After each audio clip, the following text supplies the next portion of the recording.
සුබ සන්ධ්‍යාවක් ඔබ සියලු දෙනාටම. අදත් අපි සෑම සතියකම වගේ සිකුරාදා රාත්‍රී 8ට ෆේස් ටු ෆේස් වැඩසටහනින් ඔබ හමුවට එනවා.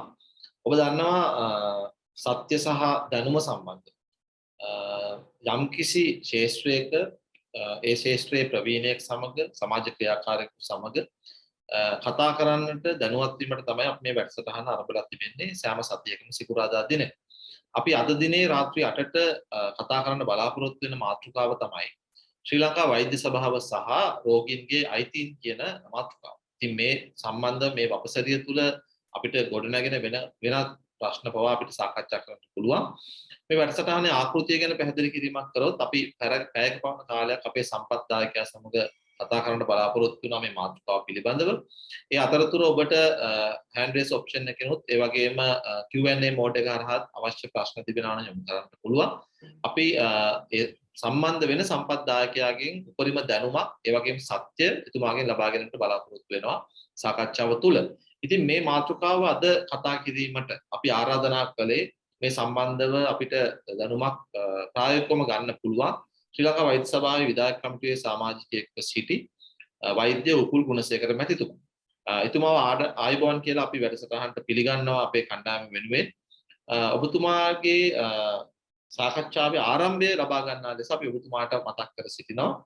මේ මාතෘකාව පිළිබඳව මූලික ප්‍රවේශයක් ඔබතුමා අපිට හැඳින්වීමක් කරන්න. ඊට පස්සේ අපි ප්‍රශ්න වලට යමු. සුබ සන්ධ්‍යාවක් ආයුබෝවන් උපුල් ගුණසේකර මැතිතුමා. ආයුබෝවන් ප්‍රියංකර ආයුබෝවන් සම්බන්ධ වෙලා ඉන්න සියලුම දෙනාට මම හිතන්නේ පෞද්ගලික කාලෙම විවිධාකාර ආందోලනාත්මක කාරණාවලට තුඩුදිච්ච මාතෘකාවක් වෛද්‍ය සභාව සයිටම් එකත් එක්ක එතකොට වෙනත් කාරණාත් එක්ක ඒකත් ඒ නිසා වෛද්‍ය සභාව ගැන හැඳින්වීමක් කරොත් වෛද්‍ය සභාව මේ අපි මෙඩිකල් කවුන්සිල් එක කියලා කියන හැමෝටම පුරුදු වචනෙන් පාවිච්චි කරොත් මේක ලෝකයේ ඇලෝපැතික් මෙඩිසින් එහෙම නැත්නම් බටහිර වෛද්‍ය ක්‍රමය තියෙන බොහෝ රටවල මේ වෛද්‍ය සභාවක් තියෙනවා. එතකොට මේක තියෙන්නේ වෛද්‍ය සභාව තියෙන්නේ වෛද්‍ය වෘත්තිය සහ වෛද්‍ය සේවය නියාමනය කරන්න. ඒක තමයි ප්‍රධාන පරමාර්ථය. මේකේ අපි සරලව ගත්තොත් පරමාර්ථය වෛද්‍ය වෘත්තිය සහ වෛද්‍ය සේවය නියාමනය කිරීම. එතකොට මේක අපිට මේ වෛද්‍ය විද්‍යාව වෙන්නේ ඉංගලන්තෙන්. එතකොට මේ වෛද්‍ය ආඥා පනත 1927 දී තමයි සම්මත වෙලා වෛද්‍ය සභාව පිහිටවන්නේ. මේක සම්මත වෙන්නේ පාර්ලිමේන්තුවෙන්. පාර්ලිමේන්තු පනතක් විදියට. එතකොට මේක පිහිටවීමේ පරමාර්ථය මොකක්ද කියන කාරණාව අපි ගත්තොත් එහෙම මේකේ අභිලාෂය මොකක්ද කියලා අපි පාර්ලිමේන්තුව ගත්තොත් පාර්ලිමේන්තුව නියෝජනය කරන්නේ මහජන නියෝජිතයෝ මහජනතාවගේ පරිමාධිපත්‍ය ඒ අය වෙනුවෙන් නියෝජනය කරන්න තමයි පාර්ලිමේන්තුවේ තියෙන එක ඒ ආකාරයෙන් වෙනවද නැද්ද කියන එක වෙනම කතා කරන්න ඕන කාරණා. නමුත් ඒකේ පරමාර්ථය ඒකයි. එතකොට ඒ පරමාර්ථය ඇතුලේ අපි මේකෙන් අපේ බලාපොරොත්තු වෙන්නේ මහජනතාවට සුරක්ෂිතතහ ගුණාත්මක වෛද්‍ය සේවාවක් ලබා දීම කියන එක තහවුරු කිරීම තමයි වෛද්‍ය සභාවේ පරමාර්ථය. සුරක්ෂිත ගුණාත්මක වෛද්‍ය සේවාවක් රටේ ජනතාවට ලබා දීම තමයි ප්‍රධාන වශයෙන් වෛද්‍ය ආඥා පනතෙන් වෛද්‍ය සභාවට පැමිණලා තියෙන කාරණා. ඔබතුමාගේ ප්‍රවේශයත් එක්ක මම අහන්න කැමතියි ඔබතුමාගෙන් දැනට ලංකාවේ වෛද්‍ය සභාව ක්‍රියාත්මකද? ඒ කියන්නේ දැන් මොනවා හරි දැන් මේ මොහොතේ මොකද්ද තත්ත්වය? මේක දැනට මොන හරි ප්‍රශ්නයක් තියෙනවද? මම මේ දන්නේ නැති නිසා අහන්නේ ප්‍රේක්ෂකයන්. වෛද්‍ය සභාව ක්‍රියාත්මකයි මේ මොහොතේත්. වෛද්‍ය සභාව ගත්තොත් අපි වෛද්‍ය සභාවේ සංයුතිය ගත්තොත් ඒ සංයුතියේ දැනට ඉන්නවා 29 දෙනෙක් වෛද්‍ය සභාවේ සංයුතියට අයිති. ඒකේ වෛද්‍ය සභාවේ සභාපතිවරයා සෞඛ්‍ය ඇමතිවරයා විසින් පත් කරන කෙනෙක්. ඒ අදාළ ඒ වෘත්තියට අදාළව ඒකම තව 8 දෙනෙක් ඉන්නවා වෛද්‍ය වෘත්තිකයන්ගේ වෛද්‍යවරුන්ගේ ඡන්දෙන් පත් වෙන 8 දෙනෙක් ඉන්නවා. ඒකම රජයේ විශ්වවිද්‍යාල හැම විශ්වවිද්‍යාලයකටම එක නියෝජිතයෙක් බැගින් මම හිතන්නේ මේ වෙනකොට විශ්වවිද්‍යාල 11ක් තියෙනවා. මේ විශ්වවිද්‍යාල මම හරිනම් ඒ විශ්වවිද්‍යාල 11 ඒ ඉන්න කතිකාචාර්යවරුන්ගේ වෛද්‍යවරුන්ගේ ඡන්දෙන් පත් වෙන තව 11 දෙනෙක් ඉන්නවා. ඊට අමතරව විශේෂඥ වෛද්‍යවරුන්ගේ ඡන්දෙන් පත් වෙන 4 දෙනෙක් ඉන්නවා. එතකොට අපි කියනවා RMO registered medical practitioners ලගේ ඡන්දෙන් පත් වෙන එක වෛද්‍යවරයෙක් ඉන්නවා. dental surgeons ලගේ දන්ත වෛද්‍යවරුන්ගේ ඡන්දෙන් පත් වෙන එක වෛද්‍යවරයෙක් ඉන්නවා. ඇමතිතුමාට සෞඛ්‍ය ඇමතිතුමාට පත් කරන්න පුළුවන් 4 දෙනෙක් ඉන්නවා. එතකොට ප්‍රධාන වශයෙන් ගත්තොත් සභාපතිවරයා සහ ඒ අර පත් කරන ඇමතිතුමා පත් කරන 4 දෙනා ඇරෙන්න අනිත් සියලුම දෙනා ඡන්ද වලින් වෛද්‍යවරුන්ගේ ඡන්ද වලින් පත් වෙන අය තමයි වෛද්‍ය සභාවට ඉන්නේ. එතකොට දැනට වෛද්‍ය සභාව ක්‍රියාත්මකයි. වෛද්‍ය සභාවෙන් තමයි සියලුම වෛද්‍යවරුන්ගේ රෙජිස්ට්‍රේෂන් අපි කියනවා සීමා මාසික පුහුණුව පටන් ගන්න ඉස්සර වෙලා එයාට දෙනවා අපි ප්‍රොවිෂනල් රෙජිස්ට්‍රේෂන්. සීමා මාසික පුහුණුව අයින් වුණාම තියෙනවා ඒගොල්ලන්ට ඒ සම්පූර්ණ ව්‍යාපදිංචි අපි දෙනවා. ඒකම හෙද නිලධාරීන් ඇරෙන්න සෞඛ්‍ය සේවාවට සම්බන්ධ සියලු වෘත්තියන් වෛද්‍ය සභාව තුළ ලියාපදිංචි විය යුතුයි. එයාට රාජකාරී කරන්න දැනට වෛද්‍ය සභාව ක්‍රියාත්මක වෙනවා. නමුත් අර ඡන්දයකට මේ වෙනකොට වාරණ නියෝගයක් තියෙනවා. ඒ ඡන්දය පැවැත්වීම සම්බන්ධයෙන් ඒ නීති රෙගුලාසි වෛද්‍ය සභාව තුළ සම්මත වෙලා නැහැ කියන කාරණාවත් එක්ක දැනට වෛද්‍යවරු 5 දෙනෙක් පත් වෙච්ච එක වෛද්‍යවරයෙක් ඉල්ලාස් වුණා. ඒකත් එක්ක තව වෛද්‍යවරු 5 දෙනෙක්ට පුරප්පාඩු තියෙන වෛද්‍ය සභාව තුළ. නමුත් වෛද්‍ය සභාව සම්පූර්ණයෙන් මේ වෙනකොට ක්‍රියාත්මකයි. ඔබතුමා මේකේ දැනට නිලයක් දරනවද? ඔව් කලින් දරුවද අපිට පැහැදිලි කිරීමක් කරන්න. ඔව් වෛද්‍ය සභාවට මට මතක හැටියට මම 2013 14 තමයි මම වෛද්‍ය සභාවට ඉස්සෙල්ලම ඡන්දයෙන් පත් වෙන්නේ. ඒ වෛද්‍ය සභාවට ඒ වෙලාවේ ඡන්දයක් පැවැත්ුණා නිලධාරීන් දෙදෙනෙක්. වෛද්‍ය සභාවේ සමාජිකයන් දෙදෙනෙක්ගේ පුරප්පාඩු තුනේ පුරප්පාඩු තිබිච්ච වෙලාවේදී කවදාත් මම වෛද්‍ය සභාවට යන්න කියලා හිතාගෙන හිටපු කෙනෙක් නෙමෙයි. නමුත් ඒ වෙනකොටත් සයිටම් කියන අර්බුදය බරපතල විදියට වෛද්‍ය සභාව තුලත් වෛද්‍යවරු අතරත් කතා බහ වෙච්ච කාරණාවක්.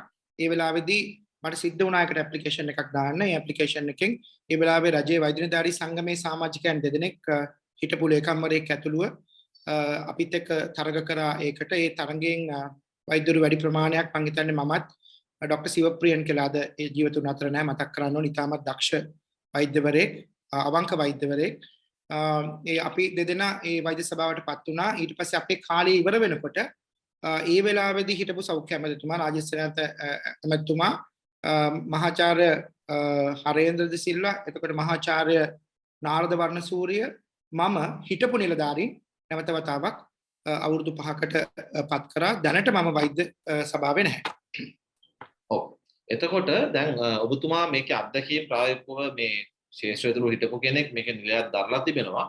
දැන් අපි අද මාතෘකාව වෙන්නේ මේ රෝගී අයිතීන් පිළිබඳව කොහොමද මේක බලපාන්නේ කියලා. දැන් ඇත්තටම සමහර කෙනෙක් නගන චෝදනාවක් තමයි අපේ රටේ වෛද්‍ය සභාවෙන් වෛද්‍යවරුන්ගේ අවශ්‍යතා ඒවා හොයලා බලන එක තිබුණාට මේ රෝගීන්ට වෙන අපැටයුතුකම් සම්බන්ධ සොයා බැලීමක් නැහැ කියලා. ඒක ඇත්තද? දැන් ඔබතුමා උතන හිටපු කෙනෙක් විදියට ඒ කියන්නේ මොකද එහෙම දෙයක් තියෙනවද යම්ස් විදියට? කොහොමද? ඔව් මෙහෙමයි ප්‍රියංකර මම හිතන්නේ අපිට ඒ ජනතාවට එහෙම හිතන එක අසාධාරණ නැහැ. වෛද්‍ය සභාව ඒ කොම්පොසිෂන් තමයි වෛද්‍ය සභාව දැන් ක්‍රියාත්මක වෙන ආකාරය සමහර වෙලාවට බැලුවම. නමුත් වෛද්‍ය සභාවට ක්‍රමවේදයක් තියෙනවා.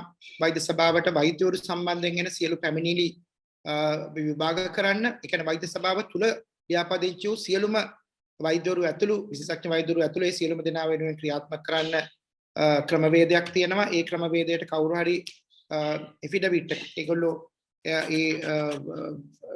ඒ සම්බන්ධයෙන් පැමිණිල්ලක් දුන්නාට පස්සේ ඒකේ ක්‍රමවේද දෙකක් තියෙනවා. මුලින් අපි මූලික පරීක්ෂණයක් කරනවා. ඊට පස්සේ ඒ මූලික පරීක්ෂණයෙන් වරදක් තියෙනවා නිග්ලිජන්ස් එකක්. එහෙම නැත්නම් වෛද්‍යවරු අතින් අතපසුවීමක් සිද්ධ වෙනවද කියන කාරණේ හොයාගත්තට පස්සේ මේ අපිට පුළුවන් ඊළඟ ඒ ස්ටෙප් එකට යන්න.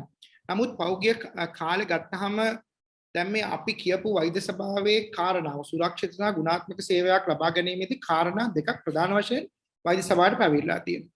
මේ පළවෙනි කාරණාව තමයි වෛද්‍ය වෘත්තියට පිවිසෙන අයගේ වෛද්‍යවරයෙක් වශයෙන් සේවය කරන්න අවශ්‍ය සුසුකම් සහ නිපුණතා සම්පූර්ණ කරලා තියෙනවද කියලා බලන්න. වෛද්‍යවරයෙකුගේ සුසුකම් සහ නිපුණතා. ඒකම ඒ අයට දෙවෙනි කාරණාව තමයි මේ වෛද්‍ය වෘත්තිකයන් ආචාර ධර්ම වලට අනුකූලව වෛද්‍ය වෘත්තියේ යෙදෙනවද කියන කාරණා. ඒ කියන්නේ රෝගීන්ට අකටයුතුකම් එහෙම නැත්නම් ප්‍රතිකාර හරි ප්‍රතිකාර ලැබෙන්නේ නැද්ද කියන කාරණා සම්බන්ධයෙන් පැමිණිලි කරන්න මේ වෛද්‍ය සභාව තියෙනවා. නමුත් මේක හරියට අර මේකේ මේ තියෙන කාරණාත් එක්ක ප්‍රියංකර මිනිස්සුන්ට මෙහෙම හිතෙන්නේ මොකද?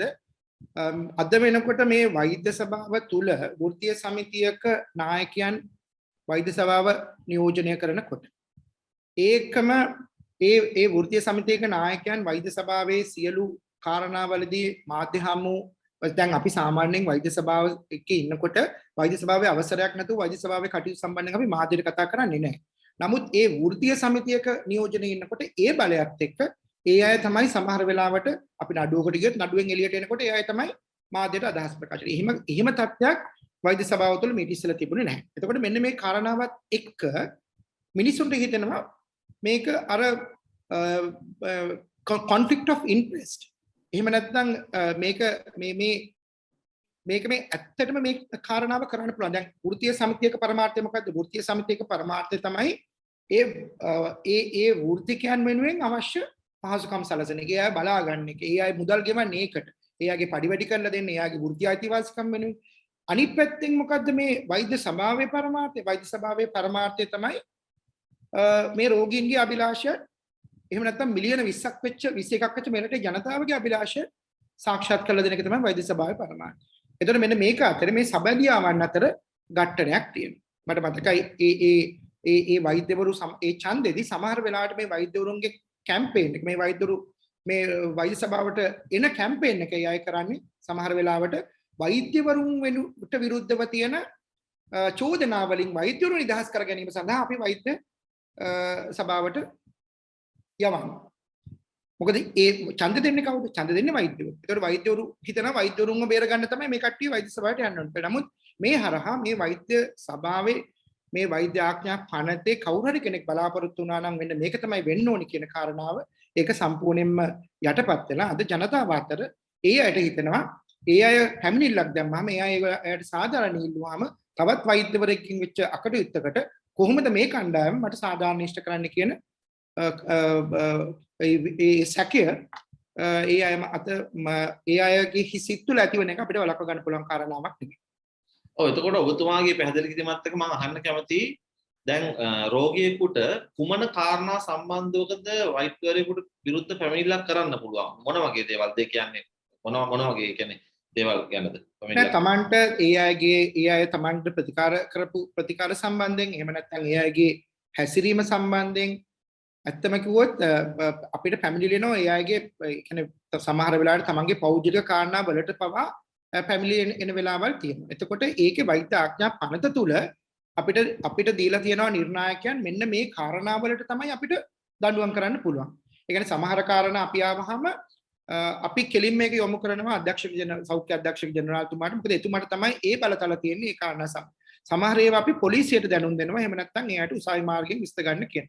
නමුත් නිග්ලිජන්ස් මේ වෛද්‍යවරුන්ට වෛද්‍ය වෘත්තිය තුළ වෙච්ච අතපසුවීම් සම්බන්ධයෙන් අපිට එන පැමිණිල්ලකදී අපි රෝගියෙක් වැරදි විදිහට අපි හරියාකාරයෙන් ප්‍රතිකාර කරන්නත් රෝගියෙක් මිය ගියොත් රෝගියාගේ ප්‍රතිකාර ඒ රෝගියාගේ රෝගය සම්බන්ධයෙන් වෙන ගැටලුවලදී එතකොට අපි හැසිරීම අපේ වෛද්‍යවරයෙක් හැටියට ඒ කරන සමහර වෙලාවට මම දැකලා තියෙනවා බැංකුව වලින් පවා මේ වෛද්‍ය සභාවට පැමිණිලි එනවා මේ වෛද්‍යවරු සම්බන්ධයෙන්. එතකොට පැමිණිලි කරන්න පුළුවන් බැංකුව වලින් පවා සමහරලාට පැමිණිලි ආපු වෙලාවල් මම දැකලා තියෙනවා.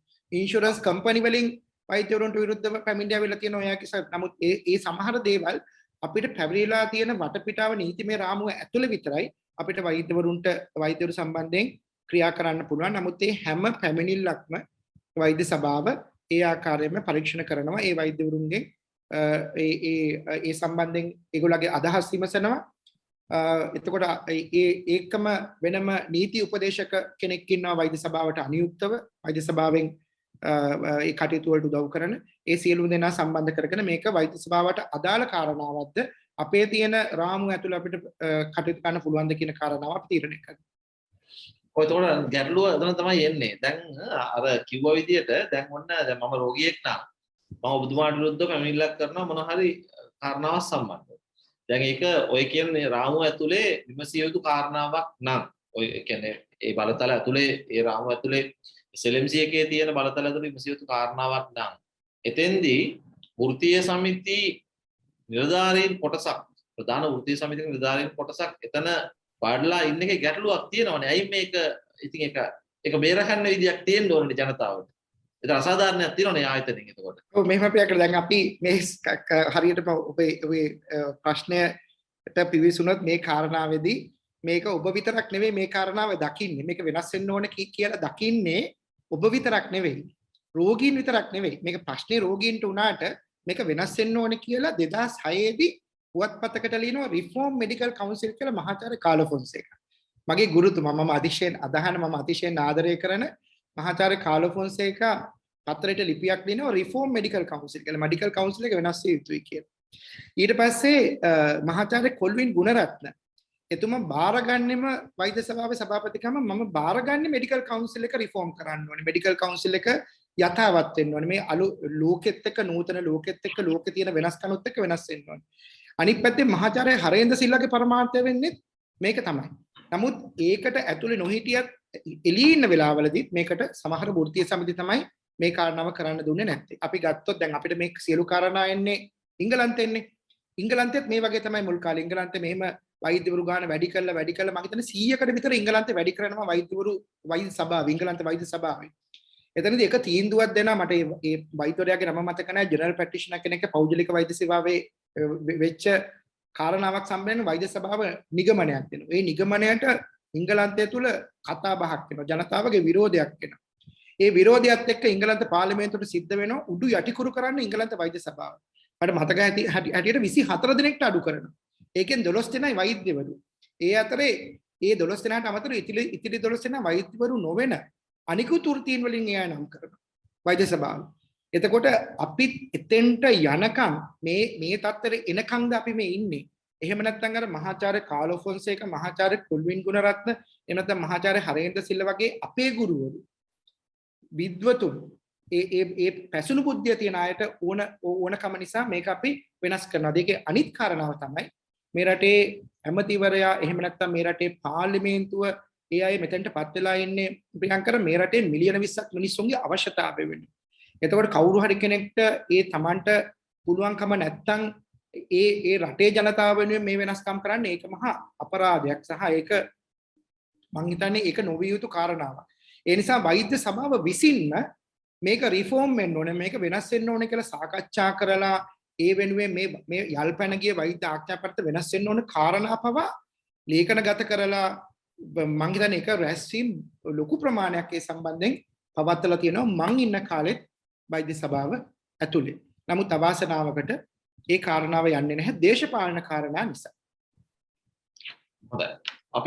අපි දැන් සම්බන්ධ වුණු හිතවතුන්ගේ දැනගැනීම පිණිස නැවතත් වැඩසටහනේ ආකෘතිය පැහැදිලි කරන්න අපි අද කතා කරන්නේ ශ්‍රී ලංකා වෛද්‍ය සභාව සහ රෝගී අයිතීන් කියන මාතෘකාව පිළිබඳව වෛද්‍ය සභාවේ විධායක කමිටුවේ හිටපු සමාජික වෛද්‍ය ගුණසේකර මැතිතුමා සමග ඉතින් අපි මේ කතා බහ අතරතුර ඔබට ප්‍රශ්න යොමු කරන්න පුළුවන් අපිට Q&A ඔප්ෂන් එකෙන් හෝ නැත්නම් ඔබේ අදහසක් තිබෙනවා නම් අත උස්සලා මේකේ hand raise ඔප්ෂන් එක තියෙනවා ඒ හරහා අපිට කතා කරන්න. මම කැමති සයිටම් වැඩසටහන සයිටම් අරගලේ දැන් ඒ වෙලාවේ මෙන්න මෙහෙම දෙයක් වුණා අපි දැක්කා. දැන් අපිත් ඔය සටනේ ඒ සයිටම් ආයතනය පිළිබඳව සටන් කරපු කණ්ඩායමක් 2016 17 කාලේ මමත් ඒ කඳවුරේ ඒ වෙලාවේ අමාත්‍යවරයාගේ මතයයි SLMC එකේ මතය අතර ගැටුමක් තිබුණා. එතකොට ආපු තර්කයක් තමයි දැන් අමාත්‍යවරයා විසින් පත් කරන අය ඉන්නවනේ. එතකොට ඒකට කවුන්ටර් කරන්න. ඒකට කවුන්ටර් කරන්න මේ වෘත්තීය සමිතිය තුලින් එනවා වගේ අදහසක් සමාජගත කරා. ඒක ටිකක් සාර්ථකත් වුණා. ඒක නෝ ඔබතුමාගේ අදහස මොකක්ද? මම හිතන්නේ අපි අක්කර එහෙම සාර්ථක වුණා කියලා අපි අමතක කරන කාරණා කීපයක් තියෙනවා සයිටම් සටනේ. සයිටම් සටන සයිටම් එක දාන්නේ ප්‍රියංකර 2015 දී නෙවෙයි. සයිටම් එක ලංකාවේ ස්ථාපිත කරන්නේ 2009 දී. එතකොට ඒ සෞඛ්‍ය අමාත්‍යවරයා මේ සෞඛ්‍ය අමාත්‍යවරයා නෙවෙයි හිටපු සියලු සෞඛ්‍ය අමාත්‍යවරු මේ සම්බන්ධයෙන් දැක්ුවේ මේ සයිටම් එකට පක්ෂපාතී. ඒ සියලු ආණ්ඩු දැක්ුවේ ඒ වෙලාවේ පක්ෂපාතී. මට මතකයි එක්තරා වෙලාවකදී මම එතකොට රජ වෛද්‍ය නිලධාරී සංගමේ මාධ්‍ය ප්‍රකාශක. ඒ වෙලාවේදී අපිට ඕන වුණා මේ වෛද්‍ය ආඥා පනත වෙනස් කරලා එක රයින් SP දිසානායක ඇමතිතුමා මේකට ඩිග්‍රී අවෝඩින් ස්ටේටස් උපාධි පිරිනැමීමේ අවස්ථාව දෙනකොට ඒ සම්බන්ධයෙන් වෛද්‍ය සභාවෙන් අහන්නේ නැති නිසා මම ඒතර හිටියේ වෛද්‍ය සභාවේ හිටියේ නැහැ. නමුත් ඒ සම්බන්ධයෙන් අපි ලොකු අරගලයක් කළා. නමුත් ඔයි කියන කණ්ඩායම ඒ වෙලාවේ හිටියේ නිහඬව. ඔබතුමා දැක්කනම් 2015 ඒ දේශපාලන වෙනස්කම් වෙනකන් ඔය කණ්ඩායම හිටියේ ස්ටෑන්ඩඩ් PMC. එහෙම නැත්නම් අපිට ප්‍රශ්නයක් නැහැ. හැබැයි මේකේ තියෙන මේ ගුණාත්මක භාවය ගැන විතරයි අපි බලන්න කියලා. එතකොට අපි කිව්වේ මේ වෙලාවේදී මේ රටේ මිනිමම් ස්ටෑන්ඩඩ් එහෙම නැත්නම් වෛද්‍ය විද්‍යාව පිළිබඳ අවම ප්‍රමිතිය මේ රටේ ගැසට් කරේ නැහැ. එතකොට අපි දැක්ක මම කිව්වා අර වෛද්‍ය මේ වෛද්‍ය සභාවේ පරමාර්ථය තමයි වෛද්‍ය වෘත්තියට පිවිසෙන වෛද්‍යවරුන් කරන සේවයට අවශ්‍ය සුසුකම් සහ නිපුණතා තියෙනවද කියන කාරණා බලන්න. එතකොට වෛද්‍ය අධ්‍යාපනයේ ගුණාත්මක භාවය වැටෙන්නේ එතෙන්ට. එතකොට ඒක තමයි වෛද්‍ය සභාවේ පරමාර්ථය. ඒක කරුණක්. එතකොට ඒක සම්පූර්ණයෙන් අයින් කරලා දේශපාලන බලපෑම් මත තමන්ගේ ඒ සයිටම් එක පටන් ගන්න. එතකොට එතනදී මට මතකයි මම ලියුමක් ලියනවා මහාචාර්ය කාලෝ ෆොන්සේකට ඒ වෙලාවේ වෛද්‍ය සභාව ගිහිල්ලා සයිටම් එක බලන්න ඕනි කියලා. එතකොට ඔයි කියන ඔබතුමා ඔයි කියන නිලධාරීන් මට විරුද්ධව කියනවා මේ හදන්නේ සයිටම් එක නීතිගත කරන්න, මේ හදන්නේ සයිටම් එකට ලෙජිටිමේට් අයිතියක් ලබා දෙන්න. මේක බැලුවට පස්සේ තමයි මේකට එතකොට නීතිමය රාමුවක් වෙනවා. එතකොට වෛද්‍ය සභාව මේක පිළිගත්ත වෙනවා. නමුත් ඒ වෙලාවේ මම හිතපු මතය තමයි වෛද්‍ය සභාවට තමයි මේ රටේ මේකේ අයිතිය තියෙන්නේ. වැරද්දක් කරනකොට වැරද්ද අරන්න යන්න ඕනේ පොලිසියෙන්. වෙන කට්ටිය ගියට වැඩක් නැහැ. පොලිසියෙන් ගියොත් තමයි ඒ වැරද්ද අල්ලන්නේ. එතකොට වෛද්‍ය සභාව ගියා. වෛද්‍ය සභාව ගිහිල්ලා වෛද්‍ය සභාව කිව්වා මේකේ සම්පූර්ණ සායනික තත්ත්වයන් ඒ තියෙන ස්ටෑන්ඩඩ්ස් වලට නැහැ කියලා. අන්න ඒක පදනම් කරගෙන තමයි අද සයිටම් තියෙන තත්ත්වයට ගේන්න පුළුවන් උනේ මිසක් ওই කවුරුත් මේ වෛද්‍ය සභාවට ආපු නිසා නෙවෙයි. එතකොට ඒ කණ්ඩායමක් යවුවා මහාචාර්යවරු මට මතකයි මහාචාර්ය රිස්වි ෂෙරීෆ් මහාචාර්ය නිලන්ති ඩි සිල්වා මේ අය ගිහිල්ලා කිව්වා මෙන්න මේ අඩුපාඩු තියෙනවා කියලා. ඒකම ඒ ගුරුවරු ඉතිහාසයේ පළවෙනි වතාවට ඒ දෙමව්පියන් ඒකම ඒ දරුවන් ඒ විශ්වවිද්‍යාල රාජ්‍ය විශ්වවිද්‍යාල වල හිටපු දරුවන් ඒ කරපු අරගලේ ප්‍රතිඵලයක් හැටියට තමයි සයිටම් එකේ දරුවෝ ප්‍රමාණයක් අපි යවන්නේ KDU එකට කිසිම විදියකින් ප්‍රියංකර මට ඒ දරුවොත් එක්ක තරහක්වත් වෛරයක්වත් නැහැ මේ සමහර අයට තියෙන වගේ. මොකද ඒත් මේ රටේ අහිංසක අම්මල තාත්තලගේ දරුවෝ ඒක කරපු මිනිස්සු ගැන මිසක් ඒක ප්‍රමිතියක් නැතුව හදපු මිනිස්සු ගැන මිසක් ඒකට ප්‍රමිතියක් නැතුව ඒකට ඩිග්‍රී අවෝඩින් දීපු මිනිස්සු ගැන මිසක් ඒ දරුවන්ට එක අපිට ගැටලුවක් කවදාවත් තිබෙන්නේ නැහැ. නමුත් අවසාන වශයෙන් සිද්ධ වුණේ මොකද? අර 2009 ඉඳන් 2005 වෙනකන් මේ අරගලයට මැදිහත් විය යුතු කණ්ඩායම් මැදිහත් නොවෙච්ච නිසා ඒ දරුවන්ට අවුරුදු 10ක් ගියා එයාගේ ඩිග්‍රී එයාගේ උපාධිය ගන්න. මොකද අපේ පරමාර්ථය උනේ මේක ස්ටෑන්ඩඩ්ස් නැහැ. ඒ නිසා මේ දරුවන්ට ඒ අවශ්‍ය ප්‍රමිතිගත උපාධිය ලබා දෙන්න ඕනේ අවම සුදුසුකම් සම්පූර්ණ කරපු දරුවන්ට විතරයි. සමහර අයට ඒ සුදුසුකම් නැත්නම් ඒ අයට වෛද්‍ය උපාධිය ගන්න බෑ. මෙන්න මෙතන තමයි වෛද්‍ය සභාවේ හිටියේ. ඒ නිසා ඒ වෙනකොට ඒ අරගලයේ ගොඩක් ඉස්සරහට ගිහිල්ලා නමුත් මිනිමම් ස්ටෑන්ඩඩ්ස් අපි කීප පාරක් පාර්ලිමේන්තුවට ගෙනාවා. මම හිතන්නේ 2006 2009 ඊට පස්සේ රාජ්‍ය සේනාත ඇමතිවරයා ඒක ගැසට් කරා. ගැසට් කරාට ඒක පාර්ලිමේන්තුවට ගෙනිච්චේ නැහැ. ගෙනියන්න උනේ නැහැ. ඊට පස්සේ පවිතා දේවි වණ්ණියාරච්චි ඇමතිතුමිය ඒක ගැසට් කරා. ඒක පාර්ලිමේන්තුවේ පාස් කරා. මම හිතන්නේ අපි මොන දේශපාලන පදනමෙන් හිටියත් එතුමියට අතිශයින් කෘතඥ පූර්වක වෙන්න ඕනේ. ඒ වෛද්‍ය සභාවේ ඒ අවම සුසුකම ගැසට් කරාට මොකද වෛද්‍ය සභාව මේ කාලය පුරාම අපි පරාද වුණා නම් අපිට විරුද්ධව සියලු නඩු අපිට කොච්චර සාධාරණ වුණත් වෛද්‍ය සභාව සහ ඒ කරන ඒ අපේ ඉල්ලීම් අපිට ඒවා සාක්ෂාත් කරගන්න බැරි වුණේ ඒව නීතිගත වෙලා තිබිච්ච නැති නිසා. හොඳයි. එතකොට දැන් ඔය කියන කාරණේදී දැන් මෙතන රෝගීන්ට දැන් යම් කිසි මේ යහපතක් වීමට මේ ඉන්න කමිටුව තුල අපි දැන් අර conflict of interest ගැන අපි කතා කරා. දැන් මේක යහපත් තැනකට ගෙනෙන්නට ඒක ඇතුලේ සංවාද දැන් නීතිමය රාමුවක් නැත්ද වෘත්තීය සමිතියක නිලධාරීන්ට ඇවිල්ලා වාඩි වෙන්න බෑ කියලා එහෙම එකක් නැද්ද? නෑ එහෙම නීතිමය රාමුවක් නැති එක තමයි ඒක තියෙන ප්‍රශ්නේ. එතකොට ওই මහාචාර්ය කොල්වින් ගුණරත්න වගේ මහාචාර්යවරු යෝජනා කරේ ඇමතිවරයාගේ කට්ටියත් මේකට එවන්න එපා. මේකට මේ වෘත්තීය සමිතිවල කණ්ඩායමත් මේකට එවන්න එක. මේක රටේ ජනතාව වෙනුවෙන් පැවතිය යුතු ස්වාධීන ආයතනයක්. මොකද ප්‍රියංකර අපි දැන් අපිට ලොකු ගෞරවයක් මේ රටේ තියෙනවානේ. මේ රටේ වෛද්‍යවරුන්ට ලොකු ගෞරවයක් තියෙනවා. ඔබටත් මටත් දෙවියන්ට වගේ අදහන කොට්ටාසයක් එන්න. නමුත් දවස ගානේ අපි දකිනවනේ මේ වෛද්‍යවරුන්ට තියෙන ගෞරවය දවස ගානේ නැති වෙගෙන ජනතාවත් අතර කතා කරහම. එතකොට ඒක නැති වෙනකොට පාර්ලිමේන්තුවේ බල්ල බූරුව කියලා වෛද්‍යවරුන්ට අමතන ගානටම මේ වෛද්‍යවරුන්ගේ තියෙන ගරුත්වය අද නැති වෙලා තියෙනවනේ. එතකොට මේකට වග කියන්න ඕනේ මිනිස්සු නෙවෙයිනේ ප්‍රියංකර. මේකට වග කියන්න ඕනේ අපි. අපේ ක්‍රියාකාරකම්. අපි හැසිරෙන විදිය. අපි අනිත් ප්‍රොෆෙෂනල්ස් අතර අනිත් වෘත්තිකයන් අතර ඒ මිනිස්සුන්ට කරන අපහාස ඒ මිනිස්සුන්ගේ වෘත්තියන් වලට ගිහිල්ලා ඇඟිලි ගහලා අපි කියනවා මේ රටේ හාල් ගේන්න ඕනේ හාල් හදන හැටි අපි කියනවා පස නිර්මාණය වෙන හැටි අපි කියනවා මේ රටේ කිරි ගේන්න ඕන හැටි අපි කියනවා. එතකොට ඔයයි මමයි කැමතිද අපේ වෘත්තියට කවුරු හරි ඇවිල්ලා එහෙම ඇඟිලි ගහනවනේ. මෙන්න මෙහෙම තමයි වෛද්‍යවරු ට්‍රීට් කරන්න ඕනේ. මෙන්න මෙහෙම තමයි වෛද්‍යවරු ඒ ගෞරවය මේ රටේ ඉන්න කෘෂි කර්මාන්තයේ ඉන්න අයට, මේ රටේ ඉංජිනේරුවන්ට, මේ රටේ ඉකොනොමිස්ට්, මේ රටේ වෙළඳ ප්‍රතිපත්ති තීරණය කරන්නේ මේ රටේ වෛද්‍යවරු.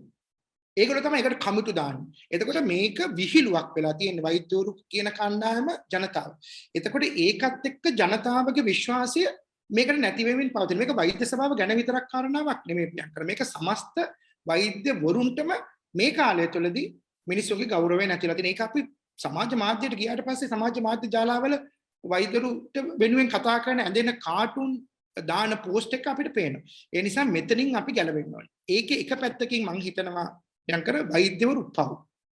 අපි දැන් මේ ඔයයි මම මේ කතා කරනකොට මිනිස්සුන්ට අපි මේක ගැන කියනකොට හැම වෙලාවෙම ඒ අයට තේයි මේ වෛද්‍යවරු මාර ලොකු වැරද්දක් කරන්නේ. මේ වෛද්‍යවරු හරි ආත්මార్థකාරී.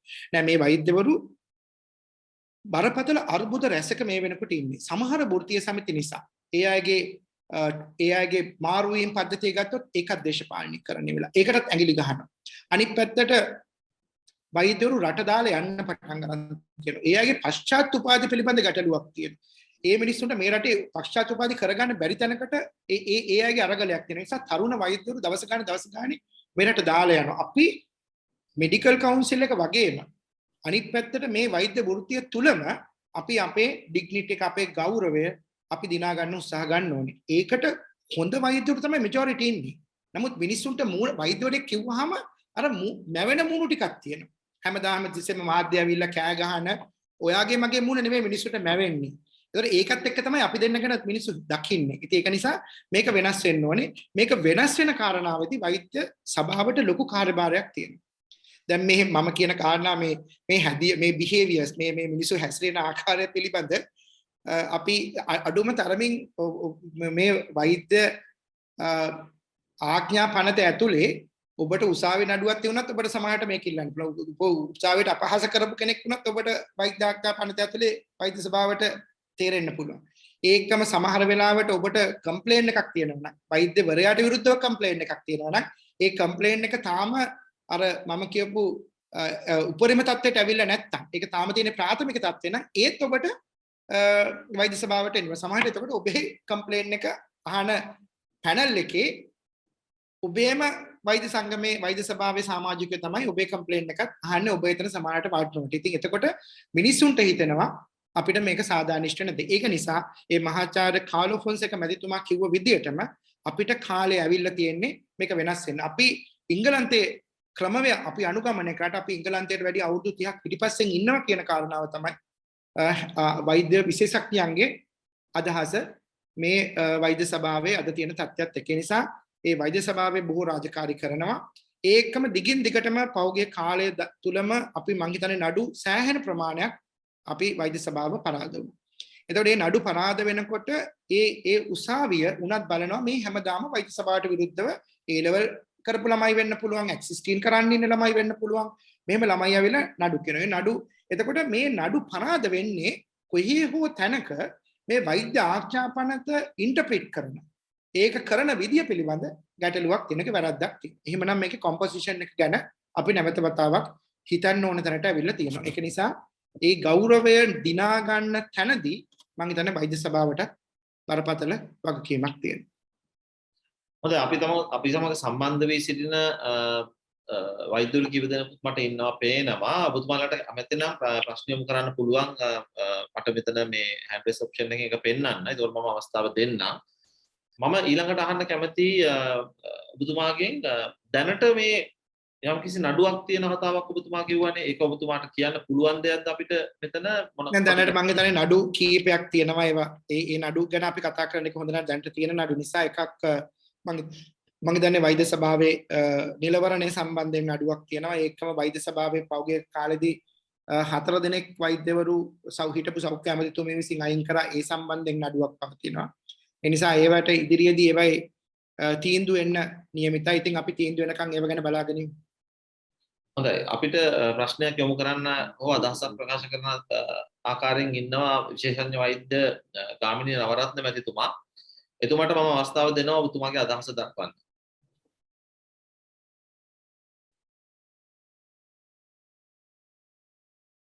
ඔබතුමාගේ මයික්‍රොෆෝනය අන්මියුට් කරලා කතා කරන්න පුළුවන්. ඇහෙනවද? ඇහෙනවා. මම හිතන්නේ දැන් ડોક્ટર පුලුවිනසේකර ගොඩක් වෛද්‍ය සභාවේ සෑහෙන සැසිවාර සංඛ්‍යාවකට ඉඳපු කෙනෙක්. එතන ඇතුළ ගැන ගොඩාක් ලොකු අත්දැකීමක් තියෙන කෙනෙක්. නමුත් මම දැන් ගිහිලා අවුරුද්දයි. ඉතින් මටත් මේ නඩුව වලට සම්බන්ධ වෙන්න සිද්ධ වුණා. මොකද විශේෂඥ වෛද්‍යවරුන්ගේ රෙජිස්ට්‍රේටින් ගිපායට විරුද්ධව රජයේ වෛද්‍ය විද්‍යාන සංගමේ නඩුවක් දැම්මා. ඉතින් ඒක නඩු කියලා තමයි උතන මම පළවෙනි වතාවට ජීවිතේ පෝස්ට් එකකට ගියේ නඩුවක් කියලා. මේ තරමටම ශ්‍රී ලංකා මෙඩිකල් කවුන්සිල් එක වැටිලා තියෙනවා. ඉතින් ඒකට අත්‍තරම අපි කනගාටු වෙන එක ගොඩ ගැනීම අපේ හැමෝගේම යුතුයකමක්. මගේ ප්‍රශ්නේ තියෙන්නේ දැන් වෛද්‍ය උපුල්කුණසේකර ඒ වෛද්‍ය සභාවේ කටයුතු කරන කාලේ දැන් ඔතන තියෙනවානේ හරි වැදගත් කමිටුවක් ප්‍රොෆෙෂනල් කන්ඩක්ට් කමිටි කියලා. PPC ප්‍රොෆෙෂනල් කන්ඩක්ට් කමිටි PCC කියලා. ඒකේ ඔබතුමාගේ අත්දැකීමේ අනුව ඒ කන්ඩක්ට් කමිටි එකෙන් වෛද්‍යවරු කීප දෙනෙක් ඔබතුමාගේ කාලය තුල දඬුවම් දීලා තියෙනවද? ඒ කියන්නේ කාලය තුල මම කියන්නේ දැන් ඒකෙන් අපිට බලා ගන්න පුළුවන් මම කතා කරන්නේ විශේෂයෙන් ස්ටෑන්ඩඩ් වලට වැඩිය වෛද්‍ය සභාව මහජනයා වෙනුවෙන් කොයි ආකාරයකද පෙනී සිටින්නේ කියන එක. ඒක තමයි මම හිතන්නේ අවම. දැන් අනිත් පැත්තෙන් සාධාරණ කියන්නේ medical standard medical and dental education standard කියන එක සම්බන්ධයෙන් ශ්‍රී ලංකා මෙඩිකල් කවුන්සිල් එක අඩි වැඩි වශයෙන් ගොඩාක් වැදගත් විදිහට දායක වෙලා තියෙනවා පහුගිය අවුරුදු කිහිපය තුල තියෙනවා. ඔය ලෙඩ්ඩුන්ගේ පැත්තෙන් බලන මෙඩිකල් නිග්ලිජන්ස් වගේ දේවල් ගැන මම හිතන විදිහට ඉතාමත්ම අවම ප්‍රමාණයක් තමයි මේ වෙලා තියෙන්නේ. දැන් පහුගිය දවස්වල අපි අත්දැක්ක දෙයක් තමයි එහෙම කම්ප්ලේන්ට්ස් තියෙනකොට ඒ කම්ප්ලේන්ට්ස් අපි හිතමු නිකන් යට ගහනවා වගේ ඒ වගේ ක්‍රියාවලියක් සමහර දෙනෙක් අතින් සිදු. හැබැයි සොයිද සභාවේ සමස්තය ඉතාමත්ම අග්‍රගණ්‍ය කියන්නේ මම මේ වචනේ මම නිකම්මට කටට ආවේ. නමුත් ඩීන්ස් ලාගෙන් ඒ වගේ සම්මානිත කට්ටියක්. නමුත් අර දන්නතර කෑ ගහන්න පුළුවන්, මේසර ගහන්න පුළුවන්. අන්න ඒ වගේ කට්ටියක් නිසා මම හිතනවා යම් යටපත් වීම වෙලා තියෙනවා කියලා. ඉතින් ඔබතුමාගේ අත්දැකීම මොකද්ද ඒ සම්බන්ධව ඔබතුමා ඉන්න කාලේ? ඔව් මම හිතන්නේ සර් දැන් මම ඉන්න කාලේ මම කමිටු දෙකක් තියෙනවා ප්‍රොෆෙෂනල් කන්ඩක්ට් කමිටි එතකොට PPC කියලා තියෙන ප්‍රොෆෙෂනල් කන්ඩක්ට් කමිටි එක ඊට පස්සේ තියෙනවා ප්‍රයිමරි තව කමිටිස් දෙකක් තියෙනවා. ඒ කමිටිස් දෙකේම මම නියෝජනය කරලා තියෙනවා. මම ඉන්න කාලය තුලදී වෛද්‍යවරු දෙදෙනෙක්ට විතරයි මට මතක හැටියට අපිට චෝදනා ගොනු කළා ඒ සම්බන්ධයෙන් ක්‍රියා කරන්න පුළුවන් වුණේ. එකක් අපි චාදුඩීන් නඩුවේ ඒ සම්බන්ධයෙන් අපිට උසාවි නියෝගයක් හම්බ වුණා වහාම ඒ සම්බන්ධයෙන් කටයුතු කරන්න කියලා. ඒ සම්බන්ධයෙන් අපි විනය ක්‍රියාමාර්ගයක් ගත්තා. තවත් වෛද්‍යවරයෙක් සම්බන්ධයෙන් අපි විනය ක්‍රියාමාර්ගයක් ගත්තා. මට මතක හැටියට වෙන කිසිම වෛද්‍යවරයෙක් වෙනුවෙන් අපි විනය ක්‍රියාමාර්ග අරගෙන නැහැ. ඒකම ඕක එක තැනක තියෙනවා අපි ওই මුල් කරුණු හොයාගෙන දෙවනි කාරණාවට ගියාට පස්සේ ඒකට බොහෝ කාලයක් යනවා. ඉතින් මේ මෙතන ඉන්න සියලුම දෙනා වෛද්‍යවරු මහාචාර්යවරු ඒ අය ආචාර්යවරු ඒ අය සමහරලාට ඩීන්ලා ෆැකල්ටි වල අනිකුත් අය විශේෂඥ වෛද්‍යවරු. එතකොට ඒ අයට මේ උසාවි වගේ හැම දිනයකම මේක කරන්න පුළුවන් කමක් නැහැ. එතකොට ඒ අයට සිද්ධ වෙනවා මේ කාරණා සම්බන්ධයෙන් මේ කියන චෝදනා වුණත් නඩු වුණත් ගොඩක් කල් ඇදෙනවා. එතකොට මේකේ සභාපතිවරයා නැත්තම් මේ නඩු පවත්වාගෙන යන්න බෑ. සභාපතිවරයා වෙනස් වුණොත් මුළු ඉදම් මේක කරගෙන යන්න. මේ වගේ මේ ආඥා පනත තුලත් බරපතල ගැටලු තියෙනවා. ඒ නිසා තමයි අපි කිව්වේ මේකේ මේව දේවල් වෙනස් වෙන්න ඕනේ කියන කාරණාව. ඒක එක පැත්තකින්. ඒ නිසා මං හිතන්නේ අවුරුදු 8කට කාලය තුල මම දැක්කේ වෛද්‍යවරු දෙදෙනෙක්ට විතරයි ඒ සම්බන්ධයෙන් මේව කරනවා. ඒකම ඔය මේ මම හිතන්නේ සර් දැන් ඔය සර්ටත් යන්න උනා කියලා ওই නඩු විශේෂඥ වෛද්‍යවරු මේක නියෝජනය කරන්න ඕනේ කියන එකටම අපේම කණ්ඩායමක් මේකට නඩු දානවා කියන එක පිටිපස්සෙම තියෙන්නේ වෛද්‍ය අධ්‍යාපනයේ ගුණාත්මක භාවය හෝ එහෙම නැත්නම් මේ රටේ මේ ගුණාත්මක වෛද්‍ය සේවාවක් සැපයීම නෙවෙයි. ඒක තියෙන්නේ ඊට එහා ගියපු යම්කිසි දේශපාලන කාරණාවක්.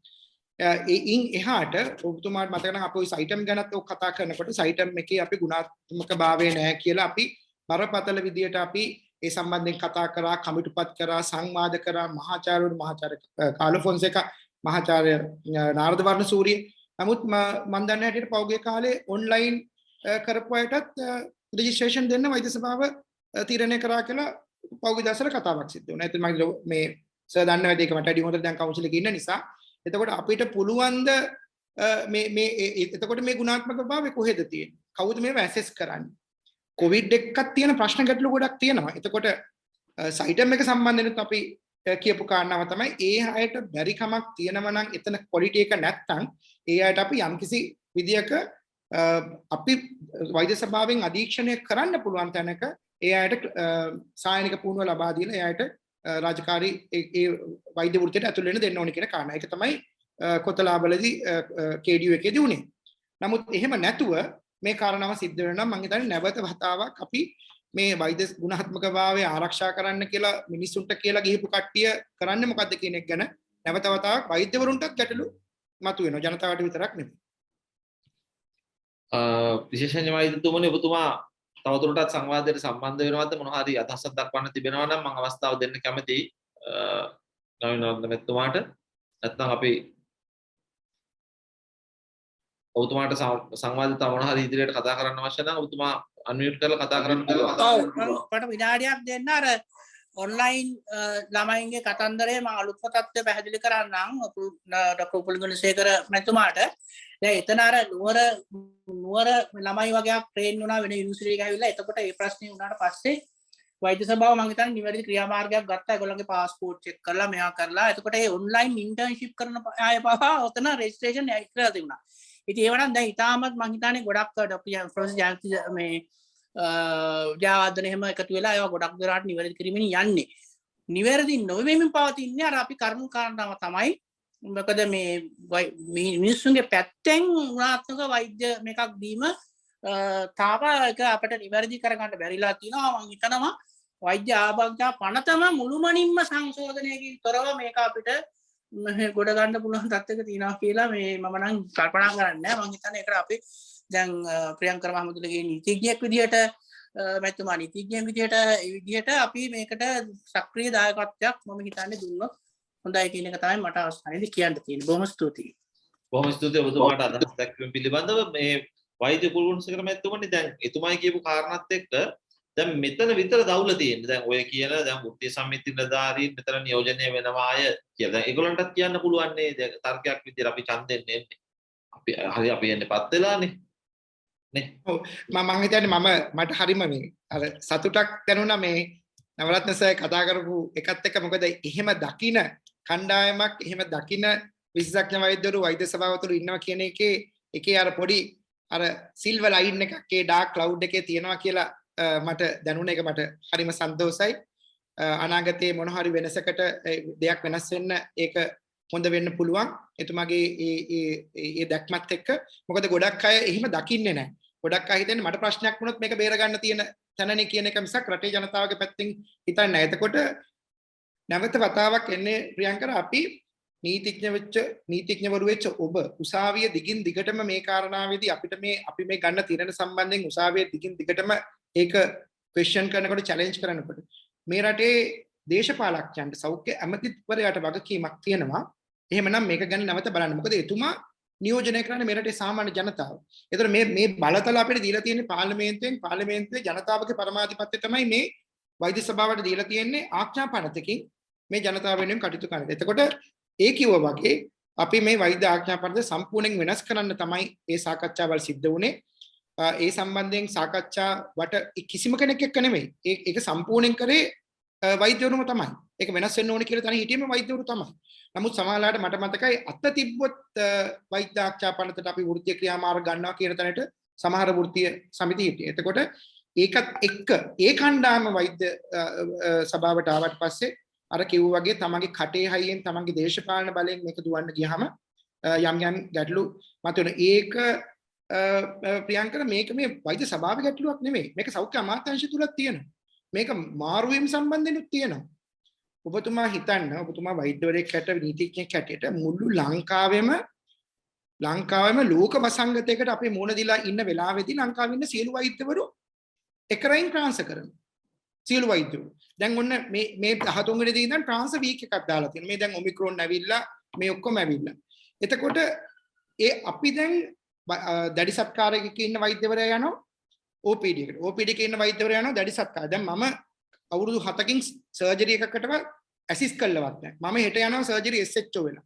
මේ සියලු දේවල් ඇතුලේ මේ අපි ඔක්කොම එකට ફોකස් කරගෙන මේ වසංගතයට මුහුණ දෙන්න ඕන වෙලාවේ තමන්ගේ දේශපාලන අරමුණු වෙනුවෙන් සෞඛ්‍ය අමාත්‍යාංශය ලියුම් ගහනවා මේ අයව ට්‍රාන්ස්ෆර් කරන්න කියලා. හරිද?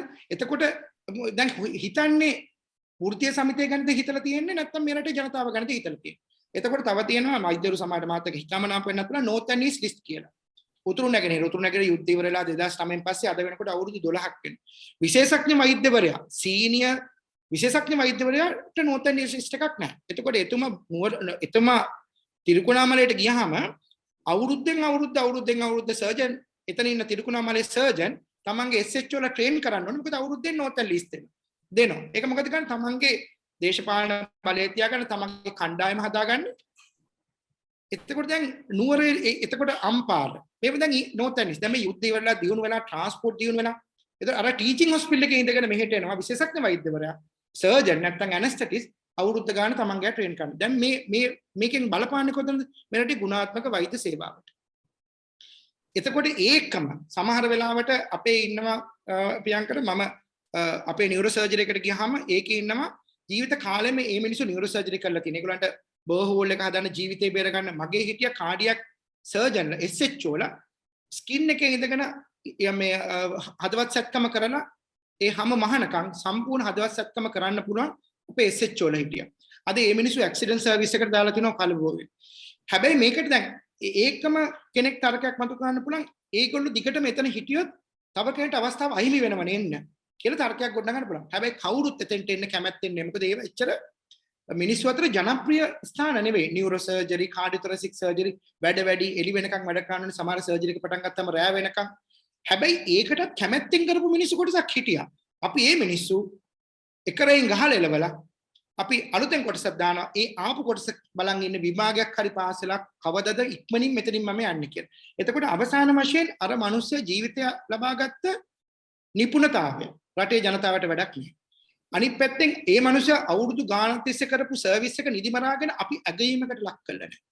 මෙන්න මේ ෆ්‍රස්ට්‍රේෂන් එක වෛද්‍යරු අතර තියෙනවා. ඔබ කතා කරොත් වෛද්‍යරු 10 දෙනෙක්ට 8 දෙනෙක් ඔබට කියයි මේ කතන්දරේ. එතකොට මේ සියලු දේවල් අතරේ මම එකක් මේ රටේ වෛද්‍යවරු රට දාලා යන්නේ මේ ඉස්කෝලේ ළමයි දාගන්න බැරි හින්දා නෙවෙයි ප්‍රියංක. එහෙම නැත්නම් මේ රටේ පඩිමදි හින්දා නෙවෙයි. මේ රටේ මේ වෛද්‍යවරු හැම තැනකදීම මේ දේශපාලකත්වය තමන්ගේ පැවැත්ම වෙනුවෙන් මේ වෘත්තීය සමිතිය අතකොළු කරගෙන තියෙනවා. මොකද ඉතින් හරි ලේසි. මොකද ඒගොල්ලෝ හරහා නැතුව වෛද්‍යරුන්ට ඉල්ලීමක් ඉල්ල ගන්න බෑ. වෛද්‍යරු සමහර වෙලාවට එක මාරු වීමකට ප්‍රියංකර ඒ වෛද්‍යවරයා යන්න ඕනේ අස්සම් 5ක් ගන්න. ඒ අස්සම් 5 ඒකෝර ඒ වෘත්තීය සමිතියේ ප්‍රාදේශීය ලේකම්වරයා, ඒ වෘත්තීය සමිතියේ දිස්ත්‍රික් ලේකම්වරයා, ඒ වෘත්තීය සමිතියේ ශාඛාවේ ලේකම්වරයා, වෘත්තීය සමිතියේ ලේකම්වරයාගේ අස්සන් ටික අරගෙන ආවම තමයි කොලේ පිළිගන්නේ සෞඛ්‍ය අමාත්‍යාංශය. ඒක සෞඛ්‍ය අමාත්‍යාංශයට පඩි ගෙවන්නේ අයියා අපි. ඒතර මේ මිනිස්සයාට ට්‍රාන්ස්ෆර් ෆෝම් එක දෙන්න සතියක් යනවා. මේ ඇප්ලිකේෂන් එක ගේන්න. ඇයි එහෙම රස්තියාදු කරන්නේ? තමන්ගේම සල්ලි වලින් අපේ වෘත්තීය සමිතිය කැරලා තමන්ගේ බලය තියාගන්න. එතකොට මෙහෙම ප්‍රශ්න වෛද්‍යවරුන්ට තියෙනවා. වෛද්‍යවරුත් යම් බරපතල විදියකට ඒ අය බොහෝ තැන්වල මානසික පීඩාවට ලක් කරලා තියෙනවා. මේක ගැන කතා කරන්න කවුරුත් නැහැ. මොකද ඒක කතා කරන්න ඉති වෘත්ති සමිතියකුත් නැහැනේ. සියලු දේශපාලන පක්ෂ වලට ඇෆිලියේටඩ් වෘත්ති සමිති තියෙනවා. අපි වෘත්තීය කිව්වට අපි ඉන්ඩිපෙන්ඩන්ට් කිව්වට ඒ අය එහෙම නැහැ. යාගේ ක්‍රියාකාරකම් වලින් අපිට පේනවා. ඒක නිසා මේක සෞඛ්‍ය අමාත්‍යාංශය නැවත වතාවක් හිතන්න ඕනේ ප්‍රයොරිටි එක ඒගොල්ලන්ගේ රෝගීන් ඒ රෝගීන්ට පුළුවන් උපරිම සේවාව දෙන්න තෘප්තිමත් වෛද්‍ය සේවාවක් පවත්වාගෙන යන්න ඕනේ. වෛද්‍යවරු සන්තෝෂ වෙන්න ඕනේ. විශේෂඥ වෛද්‍යවරු සන්තෝෂ වෙන්න ඕනේ. ඒ අයට අවශ්‍ය පහසුකම් තියෙනවනේ. එහෙම නැතුව එක කණ්ඩායමක් මේ 4-5 දෙනෙක් විතරක් කටේ හයියට කෑ ගහන තෘප්තිමත් කළා රටේ සෞඛ්‍ය තෘප්තිමත් වෙන්නේ නැහැ. හොඳයි ඒක පැහැදිලි ඔබතුමා කියන කාරණාව දැන් මම නැවතත් එනවා මේකේ දැන් වෛද්‍ය සභාව තුල රෝගීන්ට සාධාරණයක් වෙනවද නැද්ද කියන කාරණාව සම්බන්ධව තව පොඩ්ඩක් පැහැදිලි කරගන්න. දැන් අපි අර කතාවක් කාලා තියෙනවනේ හොරාගේ අම්මගෙන් පේන හනවා කියලා අපේ ගම්වල කියන කතාවක් තියෙනවනේ. දැන් මේ බැලේ විසඳගන්නේ කොහොමද? දැන් ප්‍රශ්නයක් තියෙනවනේ බලන් ගියාට පස්සේ. දැන් මට විරුද්ධ පැමිණිල්ලක් ආවම මගේ වෘත්තීය සමිතියේ නියෝජිතයෙක් විදිහට ඔබතුමා ඉන්නවා. උදාහරණයක් මම කියන්නේ. ඉතින් මම ඔබතුමාට කියනවා මං ඡන්දෙ දුන්නා මේ පොඩ්ඩක් මාව බේරලා දෙන්න කියලා. ඉතින් මේක අමුමු අවුලක් නේ මේක මේ ආයතන නඩත්තු වෙන්නේ සම්පූර්ණම මහජන මුදලින්. ඉතින් අපි කොහොමද දැන් අපි ප්‍රජාතන්ත්‍රවාදය ගැන කතා කරනවා ලොකු දේවල් අපි කතා කරනවානේ. දැන් උගත් කොටසන්නේ දොස්තර මහත්තුරු කියන්නේ. දොස්තර මහත්තුරුන්ට හෘද සාක්ෂියක් නැද්ද මේ සම්බන්ධව මේ තමන්ගේ ඒ යන්නවල නියෝජිතයට කියන්න එපා. මොකද හිතන්නේ ඔබතුමා? ඒක ප්‍රියංකර අපේ නවරත්න සර්ට වගේ මේ හෘද සාක්ෂිය තියෙන කොටස තමයි වැඩි. ඒ කොටස තමන්ගේ වෘත්තිය කරගෙන තමන්ට කරන්න පුළුවන් උපරිම සේවාව මේ රටේ රෝගීන්ට කරගෙන ඉන්නවා. ඒ කණ්ඩායම තමයි වැඩි. ඒ කණ්ඩායම නෙවෙයි අඩු. වෛද්‍යවරු මේක වෙනස් වෙන්න ඕනේ කියන කණ්ඩායම තමයි වැඩි. නමුත් මේක අර ගිහිල්ලා නියෝජනය කරන්නේ මේක මේ රටේ වෙලා තියෙන පාර්ලිමේන්තුවේ වෙලා තියෙන ප්‍රශ්නෙම තමයි. මේ රටේ අපි නියෝජනය කරන්න කෙනෙක් නැහැනේ පාර්ලිමේන්තුවේ ප්‍රියංකර. නමුත් කම්පැනි නියෝජනය කරන්න මිනිස්සු හිටියට එහෙම නැත්නම් වෙන ව්‍යාපාරික නියෝජනය කරන්න පුළුවන් මිනිස්සු හිටියට මේ ගෑස් පරිභෝජක නියෝජනය කරන්න මිනිස්සු නැහැනේ. කම්පැනි නියෝජනය කරන්න. ඒක තමයි මෙතන වෙලා තියෙන්නේ. මෙතන වෙලා තියෙන්නේ වෛද්‍යවරු නියෝජනය කරන කොටස කියලා වෛද්‍යවරු ගියාට ඒ අය නියෝජනය වෙන්නේ වෛද්‍යවරු හෝ රටේ ජනතාව නෙවෙයි. එතකොට මේක වෙනස් වෙන්න ඕනේ. මහාචාර්ය ජයන්ත ජයවර්ධන ඉන්නවා විශේෂඥ වෛද්‍ය වජිරසේනාත් ඉන්නවා මේ වගේ කණ්ඩායම් ඉන්නවා මේක දැකපු මේක වෙනස් වෙන්න ඕනේ කියන වෛද්‍ය සභාව තුල. එතකොට දේශපාලන අධිකාරියට වගකීමක් තියෙනවා මේ සම්බන්ධයෙන් වෛද්‍ය සභාව තුලම මතයක් තියෙනවා මේක වෙනස් වෙන්න ඕනේ කියන ඒක තමයි මම හිතන්නේ මෙජොරිටි මතය බහුතර මතය. ඒ හින්දා තමයි වෛද්‍ය සභාවේ හිටපු සියලු සමාජිකයන් එකතු වෙලා මේක වෙනස් කරන්න රිෆෝම් කරන්න අවශ්‍ය වෙනස්කම් සාකච්ඡා කරේ සෞඛ්‍ය අමාත්‍යාංශයත් එක්ක. ඒතකොට ඒ දේවල් අරගෙන ඒව තවදුරටත් ලෝකයේ අනිත් රටවල් වල තියෙන ගුණාත්මක තත්ත්වයන් මිනිසුන්ගේ අයිතිවාසිකම් මානව අයිතිවාසිකම් උල්ලංඝනය නොවන තත්ත්වයට පත් කරන මේකේ හරීම මේ අර අපිටත් පිළිකුල් සහගත අපිටත් දරා ගන්න බැරි දේවල් අපේ කාලය තුලත් වෙලා තියෙනවා. සමහර වෙලාවට වෛද්‍යවරයෙක් තව වෛද්‍යවරයෙක්ට විරුද්ධව කම්ප්ලේන්ට් එකක් දාපු වෙලාවල් වල එක වෛද්‍යවරයෙක් ඇවිල්ලා කියනවා මේ උපුල් ගුණසේකර GM එකට විරුද්ධයි මම GM එකේ සමාජිකයෙක් නිසා උපුල් ගුණසේකර මෙතනින් මේ මණ්ඩලයේ ඉන්න විදියක් නැහැ. එතකොට මම එතනින් එතුමාගේ විරෝධය මත නැගිටිනවා. එතකොට අනිත් පැත්ත කියනවා නෑ මේ ඉන්නෝ GM ඔය සමාජිකයෝ.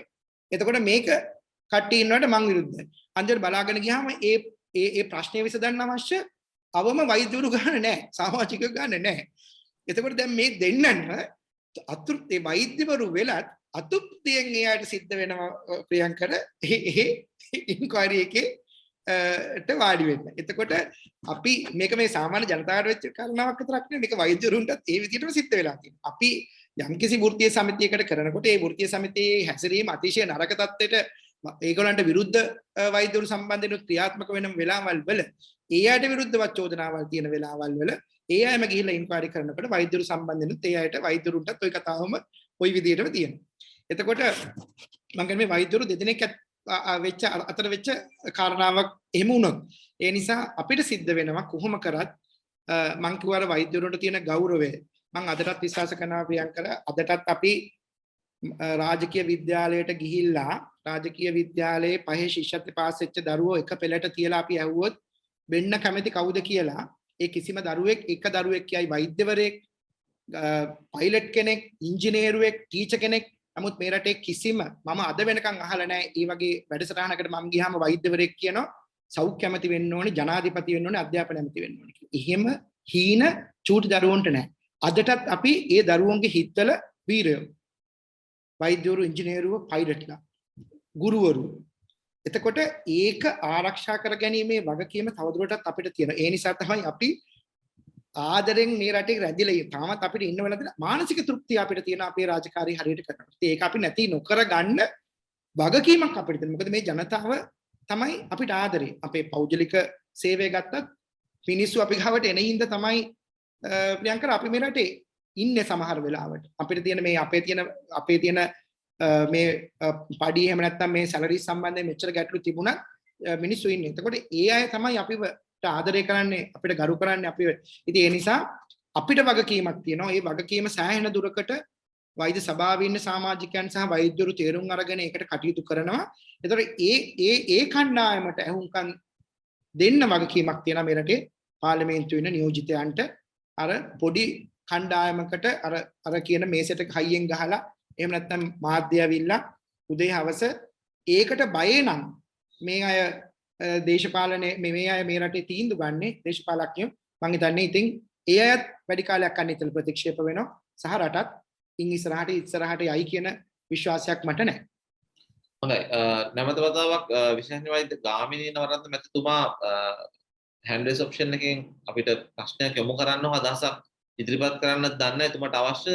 එහෙමනම් මම අවස්ථාව ලබා දෙනවා එතුමාට. ඔව් දැන් මගේ කෙටි ප්‍රශ්නයක් මම ඔබතුමාට යොමු කරනවා. වෛද්‍ය ප්‍රියංකර මම හිතන්නේ ඔබතුමා නීතිඥයෙකුත් නිසා. දැන් අපේ ඔය සමස්තයටම ලොකු පිළිතුරක් හම්බ වෙන්නේ වෛද්‍යය මේ ආඥාපත්‍ර සංශෝධනය කිරීම කියලා අපිට වැටහෙනවා. ඒ ආඥාපත්‍ර තියෙන කම්ම ඔය ලූප් හෝල්ස් තියෙනවා, රින්ගනවා, ඒවා ඒ විදිහටම එහෙම යයි. ඒවා වැළැක්වීම සඳහා කරන ක්‍රමවේද.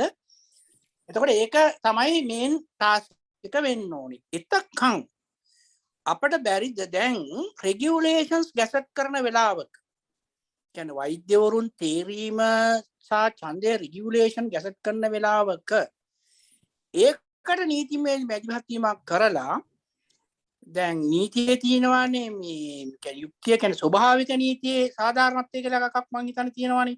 ඔව්. ලිය වෙලා නැති වුණත් එතකොට මෙම සංවිධානයේ තියෙන ලෙඩුන්ට ගුණාත්මක වෛද්‍ය සේවාවක් ලබා දීමට එම නිසා වෛද්‍ය වෘත්තිය සම්බන්ධ මේක GM එක වෙන්න පුළුවන්, AMS එක වෙන්න පුළුවන්, වෛද්‍ය සේවා සම්බන්ධ වෘත්තීයමය කමිටුවල සමාජිකයින්ට මේකට එන්න බෑ කියන මොකක් හරි නීතිමය ප්‍රතිපාදනයක් අපේ රෙගියුලේෂන්ස් වලින් ගන්න පුළුවන්. මොකද දැන් ගැසට් එකක් නිකුත් කරනවා. දැන් අපි දැන් රෙගියුලේෂන් ගැසට් කරනවා කියලා කියනවා. දැන් වෛද්‍යවරුන් මම හිතන්නේ 3 දෙනෙක් පමණ පත් කිරීමේ නිල වර්ණය අත්විටවලා තියෙනවා. එතකොට දැන් ඒ රෙගියුලේෂන්ස් නැතිකම නිසා ඇත්තටම රෙගියුලේෂන්ස් නියම විදිහට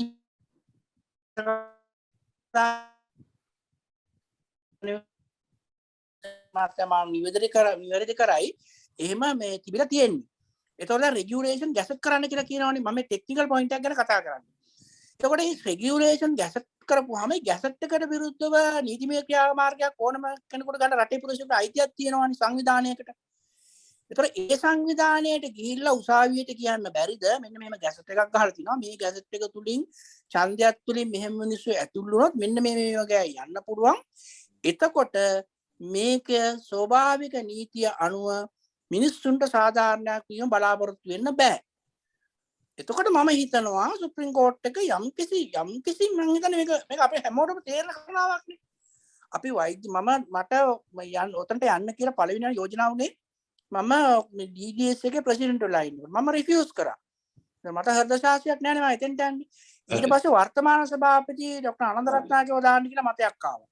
මම ආනන්ද රත්නායකට ගියා යන්න එපා ඔකට. එයාට මගේ හොඳ මගේ මිත්‍රයෙක් ගැටුවා ඕකේ ඉන්නකන් යන්න බෑ නනස්සල යන්න. ඒ වගේ හෘද සාක්ෂියකට අපි වැඩ කරා.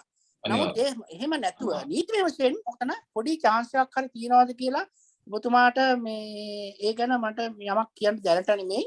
ඒ ගැන හොයලා බලන්න කියලා මම මේ පොඩි ඉල්ලීමක් කරනවා. හොඳ යෝජනාවක් මම මේ විශේෂ වෛද්‍ය ගාමිණීවත් මැතිතුමා මේ මගේ ගුරුවරයෙක් එතුමා මේ හොඳ යෝජනාවක් ඉදිරිපත් කළේ. මට හිතෙන chance එකක් තියෙනවා. නැත්තේ නැහැ. මේ අපි ඒ කියන්නේ පොඩ්ඩක් බලමු. මේක ජනතාවට බලපාන කාරණාවක් නිසා මේ ස්වභාවික නීතියේ අර තියෙනවා එහෙම දෙයක් තියෙනවා. ඒ කියන්නේ ස්වභාවික යුක්ති මූලධර්ම කියලා තුනක් තියෙනවා. එකක් තමයි ඔය තමන්ගේ නඩුව තමන්ම අහන්න බැහැ කියන එක. ඒ තුනක් තියෙනවා. ඒකේ එකක් ප්‍රධාන එකක් ඕක. මේ ඉතින් එහෙම දෙයක් නෙවෙයි වෙන්නේ බලන් ගියාම. ඉතින් ඒ සම්බන්ධව මේ අපි මෙතුමා මට කලිනුත් ඒ සම්බන්ධව කතා කරා අපි ඒක මගහැරලා ගියා ඇත්තටම මේ වෙනත් ප්‍රමුඛතා මත වෙනකොට ජීවිතේ සහ සමාජ කටයුතු වල. නමුත් මේක සැලකිය යුතු කාරණාවක් නිසා ඒක අපි යෝජනාව ඔබතුමාගේ බොහොම ගෞරවයෙන් පිළිගන්නවා. ජ්‍යෙෂ්ඨ විශේෂඥ වෛද්‍යවරයෙක් විදිහට ශාස්ත්‍රීය කීර්තිමත් පුද්ගලයෙක් විදිහට. ඉතින් අපේ වැඩසටහනේ අවසාන භාගයේ ලැබිලා තිබෙනවා වෛද්‍ය කුල්ගුණසේකර මැතිතුමනි ඔබතුමාගේ යෝජනා දැන් මේක ඇතුලේ කාලයක් ඉඳලා මේකේ ಗುಣදොස් හොඳ නරක දෙකම දන්න පුද්ගලයෙක්. සහ වෙනත් කෝණයකින් මේක විග්‍රහ කරන චරිතයක්. එතකොට ඔබතුමාගේ යෝජනා අපි දැනගන්න කැමතියි මේක වඩාත් ප්‍රතිඵලදායී ආයතනයක් බවට ජනතාව වෙනුවෙන් පත් කර හැකි මොනවද ඔබතුමාගේ යෝජනා කියන්නේ?